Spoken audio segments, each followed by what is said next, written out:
ಈ ಒಂದು ಸಿನಿಮಾ ನೋಡಿದ ಮೇಲೆ ನಿಮಗೆ ಸೈಕೋ ಅಂದರೇನು ಅನ್ನೋ ಅರ್ಥವೇ ಬದಲಾಗುತ್ತದೆ. ಸೈಕೋ ಸಿದ್ಧಾರ್ಥ್. ಹಾಯ್ ಹಲೋ ನಮಸ್ಕಾರ. ಈ ಒಂದು ಸಿನಿಮಾದ ಬಗ್ಗೆ ಒಂದಿಷ್ಟು ಇನ್ಫಾರ್ಮೇಷನ್ ಹಾಗೂ ಕಥೆಯ ಬಗ್ಗೆ ಡಿಸ್ಕಸ್ ಮಾಡ್ತೀನಿ. ಅದರ ಜೊತೆಗೆ ಟೆಕ್ನಿಕಲ್ ಅಪ್ಡೇಟ್ಸ್ ಬಗ್ಗೆ ಕೂಡ ಎಕ್ಸ್ಪ್ಲೇನ್ ಮಾಡ್ತೀನಿ. ಸೈಕೋ ಸಿದ್ಧಾರ್ಥ್ ಕನ್ನಡ ಡಬ್ಬಿಂಗ್ ಬಂದಮೇಲೆ ಎಲ್ಲರೂ ಒಂದೇ ಮಾತು, ಈ ಕತೆ ನಿಜವಾಗ್ಲೂ ಡೇಂಜರ್ ಆಗಿದೆಯಾ?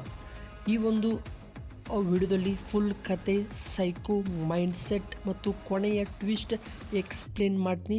ಸ್ಕಿಪ್ ಮಾಡಿಬಿಡಿ, ಕಂಪ್ಲೀಟಾಗಿ ವಿಡಿಯೋ ಕೊನೆ ತನಕ ನೋಡಿ. ಮೊದಲನೇದಾಗಿ ಸೈಕೋ ಸಿದ್ಧಾರ್ಥ್. ಈ ಒಂದು ಸಿನಿಮಾ ರೊಮ್ಯಾಂಟಿಕ್ ಕಾಮಿಡಿ ಸಿನಿಮಾವಾಗಿದೆ. ಕತೆ, screenplay, direction Varun Reddy ಅವರು ಸಖತ್ತಾಗಿ ಮಾಡಿ ಕೊಟ್ಟಿದ್ದಾರೆ. ನಂತರ ಈ ಒಂದು ಸಿನಿಮಾದಲ್ಲಿ ಬರುವಂಥ ಪ್ರಮುಖ ಪಾತ್ರಗಳಾಗ್ಬೋದು, ಕಾಮಿಡಿ ತುಂಬ ಚೆನ್ನಾಗಿಯೇ ವರ್ಕ್ ಆಗಿದೆ.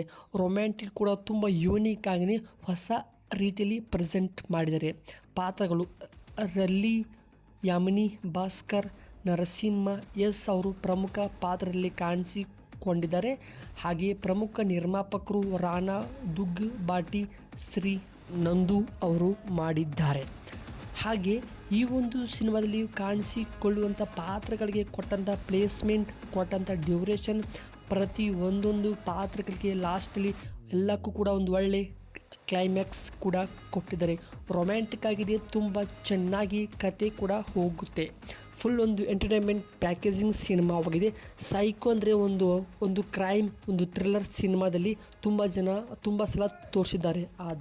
ಆದರೆ ಸೈಕೋದಲ್ಲಿ ಕೂಡ ಒಬ್ಬ ರೊಮ್ಯಾಂಟಿಕ್, ಒಬ್ಬ ಲವರ್ ಬಾಯ್ ಇರ್ತಾರಂತ ನೀವು ಸಿದ್ಧಾರ್ಥ್ ಸೈಕೋ ನೋಡಿದ ಮೇಲೆ ಗೊತ್ತಾಗುತ್ತದೆ. ಹಾಗೆಯೇ camera work K Prakash Reddy ಅವರು ಮಾಡಿದ್ದಾರೆ. ಎಡಿಟರ್ ಪ್ರತೀಕ್ ನೋತಿ ಅವರು ಮಾಡಿ ಕೊಟ್ಟಿದ್ದು.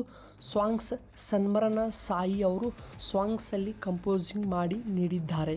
ಪ್ರಮುಖ ನಿರ್ಮಾಣ ಕಂಪನಿ ಸ್ಪಿರಿಟಿಕ್ ಮೀಡಿಯಾ, ನಂದು ನೆಸ್ ಸಿಪ್ ರೋಲಿಂಗ್ ಪಿಕ್ಚರ್ಸ್ ಅವರು ಈ ಒಂದು ಸಿನಿಮಾದ ನಿರ್ಮಾಣ ಕಂಪನಿಯಾಗಿದೆ. OTT updates.